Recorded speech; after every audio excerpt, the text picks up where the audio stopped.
Olá, pessoal. Faltam apenas 3 dias, né, para a gente terminar esse propósito de consagração. Eu estava aqui orando a Deus, Senhor, de fato, me leve para um novo tempo, para um novo lugar, né? Nós declaramos desde o início um tempo de travessia nesta consagração. Que o Senhor nos leve a um novo lugar na presença dEle, que o Senhor nos leve a um novo lugar espiritual, um novo lugar emocional, um novo lugar profissional, um novo lugar no natural, assim na terra como é no céu, né? Então, nós precisamos ter uma visão do que nós somos no céu, de quem nós somos no céu, do que Deus tem para nós nos céus. E então isso é liberado na terra, desde que entremos neste lugar, né, no Santo dos Santos, e vamos buscar a presença de forma intencional, buscar os olhos de Deus, a face de Deus sobre nós, e aí liberado do céu para a terra um novo tempo espiritual e emocional, e as demais esferas da nossa vida são alcançadas, o favor de Deus nos alcança quando nós alinhamos essa visão.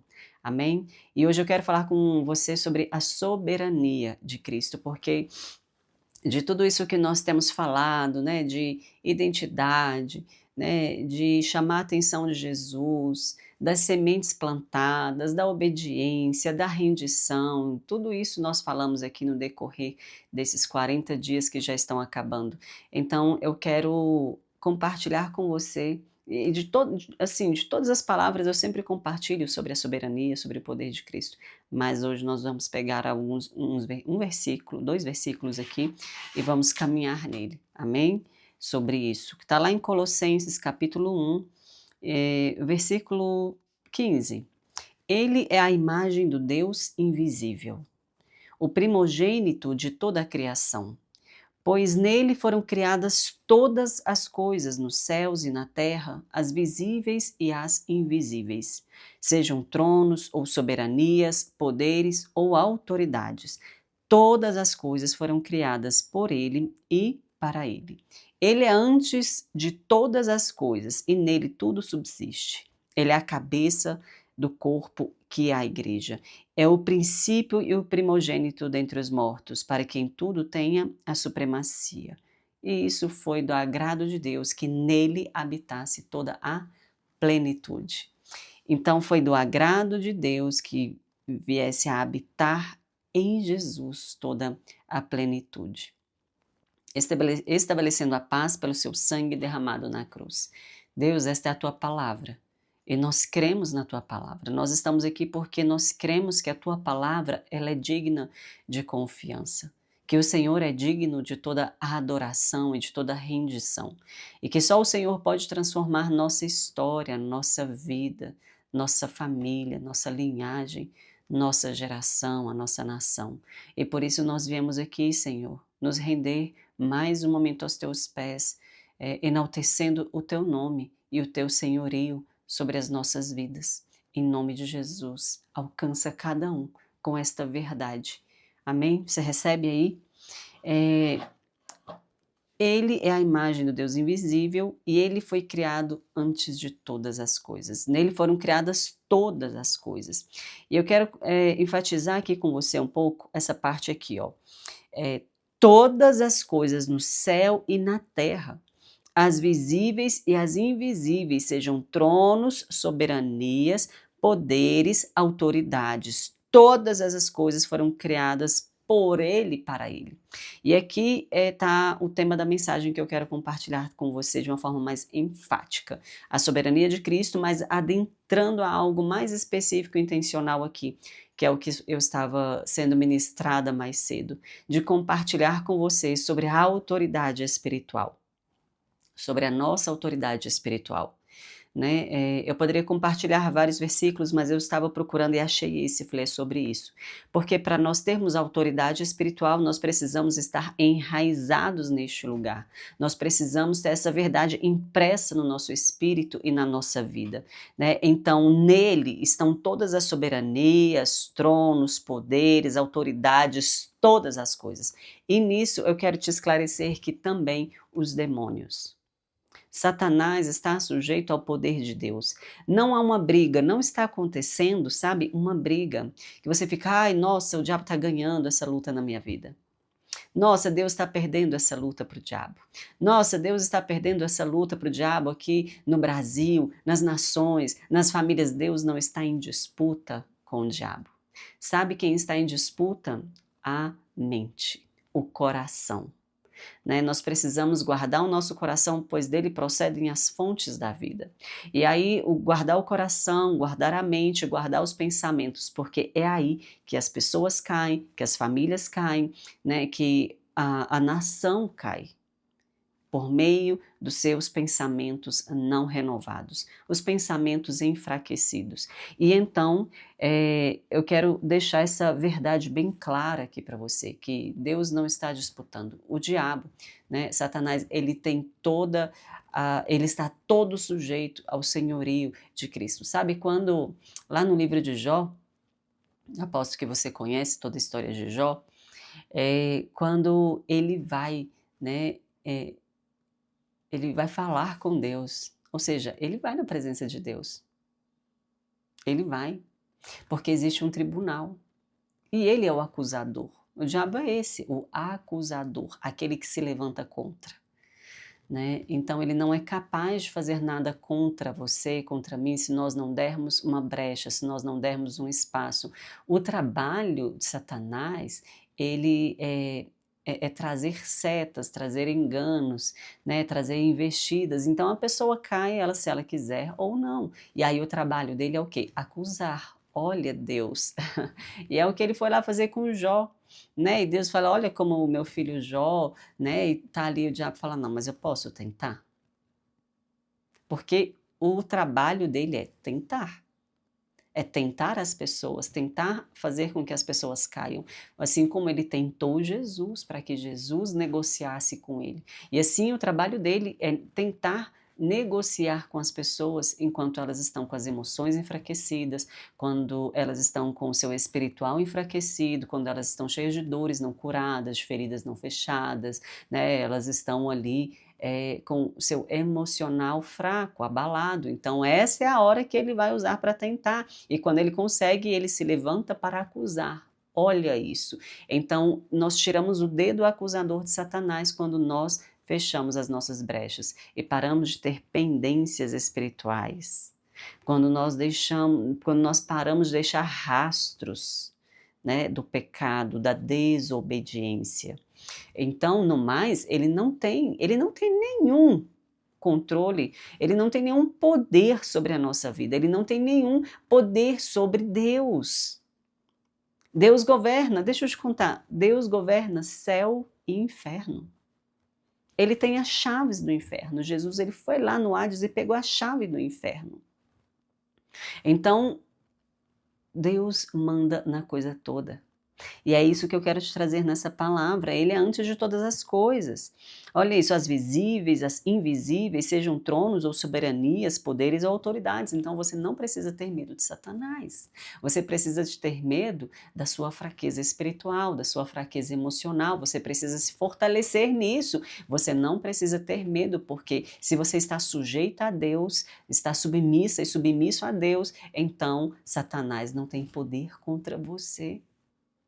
Entende como o mundo espiritual ele é regido por princípios e é regido por uma supremacia de Cristo e uma soberania de Deus? Então as pessoas ficam, não fala o nome do diabo, porque senão ele vem. Não é falar nome, é não desobedecer. É não desobedecer a Deus. E aí você... Porque o nome de Jesus, ele é nome sobre todo nome. E é isso que eu quero deixar aqui para você bem claro, é nome sobre todos os nomes, o seu trono destrona todos os tronos da terra, poderes visíveis e invisíveis, tronos, soberanias, poderes, autoridades, tudo está sujeito à soberania de Cristo. Então você não tem que ter medo do diabo, você tem que ter temor a Deus. Você não tem que dar ênfase porque o inimigo está furioso, você tem que dar ênfase porque Deus é misericordioso, porque Ele é supremo. E você precisa vigiar os seus caminhos, vigiar suas decisões, vigiar suas emoções, governar sobre elas. Amém? Eu vou falar, eu não sei se vai ser amanhã ou penúltimo dia. Não sei se vai ser, acho que vai ser o penúltimo dia. Não, penúltimo, o último dia que eu quero falar com você sobre esse governo. que Deus deixou sobre nós. Amém? Mas hoje eu quero, né, ir abrindo esse espaço, esse ambiente espiritual e emocional aí dentro de você, para que você tenha essa convicção.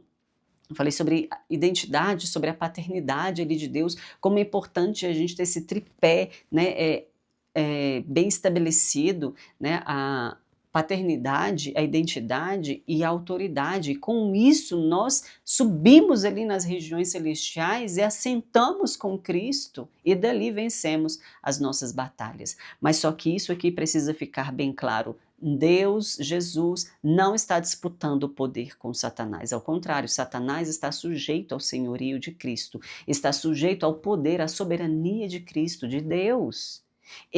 Deus governa sobre todas as coisas. Deus governa sobre terras e céus e debaixo da terra. Deus governa o céu e o inferno. Você não precisa ter medo do inferno. Você não precisa ter medo de Satanás. Você precisa ter medo de você mesmo. De você mesma, das suas fraquezas emocionais, das suas dores não curadas, elas são feridas que Satanás se alimenta. Você precisa ter medo disso. Por isso nós precisamos ser filhos teleios, filhos inteiros, filhos maduros. Que aí nós somos estabelecidos no mundo espiritual e no mundo natural. E aí então, esse mesmo poder do inferno que está sujeito a Jesus também está sujeito aos nossos pés. Nós andamos por cima e não por baixo. Você está comigo? Então ele é a cabeça, nele é criado todas as coisas, foi do agrado de Deus que nele habitasse a plenitude, então está tudo nele. E ele governa sobre a minha vida e ele governa sobre a sua vida, só que nós precisamos renovar a nossa mente, nós precisamos trazer à mente as boas novas de Cristo, as boas novas de Deus a nosso respeito e não arredar o pé desse lugar, mas a circunstância se levantou, ela vai se levantar mesmo, Satanás está aí para isso, para levantar circunstâncias contrárias, para tentar você, para me tentar, mas nós precisamos ser pessoas estabelecidas em Cristo, no reino de Deus e saber para onde estamos indo, de quem nós somos, para onde nós estamos indo. E aí então isso nos estabelece, isso vai nos dar firmeza no momento da prova, da tentação, entendendo que Jesus é supremo, que Deus é soberano e que agindo Deus ninguém poderá impedir, porque se Deus é por nós, quem será contra nós? Quem tentará contra os filhos do Senhor? Nenhuma arma forjada prevalecerá contra nós, porque o Senhor dá uma ordem ao nosso respeito. Por quê? Porque todas as coisas estão debaixo da sua soberania e nós somos o teu povo, então por isso nós estamos à sombra do Altíssimo, nós descansamos neste lugar e neste lugar nós temos direção, provisão, segurança, direção, amém? Tem um comando ao nosso respeito e nós precisamos tomar posse disso. Não posse do medo, nós precisamos expulsar os medos, as inseguranças, a incredulidade e parar de achar que está tendo uma guerra muito grandiosa e o diabo está vencendo. Ele não está vencendo, a questão é que ele é um perdedor desde o início e ele sempre será um perdedor, mas você às vezes está dando ênfase ao poder dele, no lugar de dar ênfase ao poder de Cristo. E hoje com esta palavra eu quero te convidar a se reposicionar e a reposicionar sua mente, o seu coração, a sua convicção de que não há uma guerra entre eles e que há uma guerra de reinos. E esse reino é para ocupar o seu coração. Essa guerra de reino é para ocupar a mente. E aí você está deixando quem ganhar? Quem é que está ganhando nessa guerra? Dentro da sua mente. Porque Deus está muito bem resolvido em quem ele é. E ele está muito bem resolvido com o seu trono, com o seu domínio, com o seu poder. E às vezes nós não estamos bem resolvidos diante de circunstâncias sobre quem Deus é, sobre a sua soberania, sobre o seu domínio. Mas hoje nós alinhamos isso. E não temeremos mais o inferno, porque o inferno não prevalecerá contra a igreja do Senhor. As portas do inferno não prevalecerão. E nós prevaleceremos. Vamos ficar de pé, vamos ficar firmes contra todas as ciladas, contra todos os levantes, porque Há um guarda que não cochila, que não dormita. Há um guarda sobre a nossa vida e que a mão dele está estendida sobre nós. E que ele não é homem para que minta, nem filho do homem para que se arrependa. E a sua mão não está encolhida para que não possa nos abençoar. Ele está sobre nós. E é nisso que nós confiamos e por isso nós nos alegramos e por isso nós perseveramos e assim nós caminhamos em direção ao alvo, que é Cristo. Amém? Então Deus abençoe você, Deus nos abençoe, Deus derrame uma nova mente, uma nova convicção, uma nova firmeza, uma nova ousadia, uma nova autoridade espiritual sobre as suas circunstâncias, sobre as suas mãos, sobre o seu coração, sobre o seu espírito. Amém? Em nome de Jesus. Envie esse vídeo para alguém que precisa dessa renovação de entender que Deus é soberano e que agindo Ele, ninguém pode impedir.